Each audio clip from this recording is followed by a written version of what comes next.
Hi hello welcome to Suman TV. నేను మీ పవన్ని. ఈరోజు అయితే జిల్లా కార్యాలయానికి కలెక్టర్ కార్యాలయానికి అయితే సోషల్ వెల్ఫేర్ డిపార్ట్మెంట్ వారికి వచ్చినటువంటి కష్టంతోనైతే ఆర్జీ పత్రాన్ని అయితే కలెక్టర్ గారికి సమర్పించడానికి అయితే వచ్చారు. అయితే ప్రభుత్వ ఉద్యోగులకు కూడా వచ్చినటువంటి కష్టాలు ఏంటి అంటే వాళ్ళు ఎంతో కాలంగాను జీతాలతో పాటు పిఎఫ్ ప్రావిడెంట్ ఫండ్ని అదేవిధంగా ఈసీఐని కూడాను వాళ్ళు దాచుకుంటూ ఉంటారు. అంటే వాళ్ళు కొంత డబ్బుని అదేవిధంగా ప్రభుత్వం కొంత డబ్బుని కలిపి వాళ్ళ అకౌంట్లో అయితే దాస్తారు. వాళ్ళకి ఎప్పుడైనా సరే అత్యవసర పరిస్థితుల్లో కావాలంటే దాన్ని వాడుకునే హక్కు ప్రతి ఉద్యోగికి కూడా ఉంటుంది. అటువంటి వాళ్ళ యొక్క పిఎఫ్ ఫండ్ని సుమారు 12 సంవత్సరాలు పైగా ఎవ్వరికీ అందకుండాను కేవలం ఒక చెక్ రూపంలోనే ఉండిపోతూ వాళ్ళకి న్యాయం చేయాలి, మా డబ్బులు మాకు వాడుకునే హక్కును మాకు కల్పించండి మహాప్రభు అంటూ కలెక్టర్ దగ్గరికి అయితే వినతి పత్రాన్ని పట్టుకొచ్చినటువంటి సోషల్ వెల్ఫేర్ డిపార్ట్మెంట్ వాళ్ళు అయితే మనతో ఉన్నారు.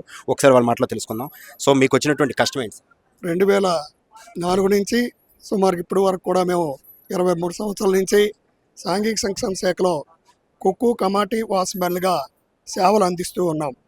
అయితే ప్రభుత్వం వారు కల్పించినటువంటి పిఎఫ్ ఈఎస్ఐ మాకు ప్రావిడెంట్ ఫండ్ ఈ ఇన్సూరెన్సు మాకు కాంట్రాక్ట్లో అప్పుడు 2010 నుంచి 2014 వరకు పిఎఫ్ని కట్ చేయడం జరిగింది.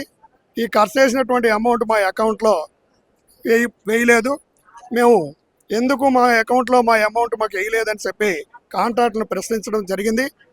అయితే వాళ్ళు ఏం చెప్పారంటే మాకు వచ్చింది 1%, మీకు 27% వడ్డీలు ఎందుకు కట్టాలంటే 4 నెలలకి 5 నెలలకి జీతాలు ఇవ్వడం వల్ల మేము కట్టలేకపోయాము, కాబట్టి మీకు ఆ అమౌంట్ ఇవ్వలేకపోతున్నాం, కాబట్టి వడ్డీలు మేము కట్టడం కష్టం, కాబట్టి మీ డిపార్ట్మెంట్కి ఈ అమౌంట్ అన్నీ కూడా మేము చెక్కుల రూపంలో సరెండర్ చేస్తున్నాం, మీరు డిపార్ట్మెంట్కి వెళ్ళి తీసుకోండి అని చెప్పడం జరిగింది.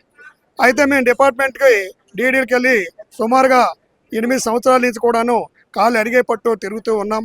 అయితే ఇప్పటికీ కూడా సమస్యని క్లారిఫికేషన్ చేయలేదు. మేము అడిగితే ఈ అమౌంట్ కేంద్రం అన్నీ స్టేట్కి రాస్తాం, ఏం చేయాలా ఏంటనేది. దీని మీద కలెక్టర్ ఆఫీస్లో ఆడిట్ కూడా జరిగింది. ఆడిట్లో ఏం చెప్పారంటే ఈ అమౌంట్ని వాళ్ళకే ఇవ్వాలి, మీరు దేనికి ఉపయోగించకండి అని చెప్పి అప్పుడు కలెక్టర్ గారు నివాస్ గారు చెప్పడం జరిగింది. అయితే మరి అప్పుడు అయినప్పుడు కూడా మాకు ఈ అమౌంట్ని మా అకౌంట్లో కానీ మా పర్సనల్ అకౌంట్లో కానీ అమౌంట్ ఇవ్వండి, లేదంటే చెక్కుల రూపంలో, ఎందుకంటే అంబేద్కర్ ఆ భవనం అకౌంట్లో వేశారు కాబట్టి ఆ అమౌంట్ని మా అకౌంట్లోనికి మా అకౌంట్లన్నీ అందరికీ కూడా మా నెంబర్లు తీసుకొని మాకు మా అమౌంట్ ఇచ్చి మాకు న్యాయం చేయాలని మేము కోరుతున్నాం. ఇట్లు MA Naidu, SC ST BC సంక్షేమ శాఖల రాష్ట్ర ప్రధాన కార్యదర్శి, జిల్లా అధ్యక్షులు.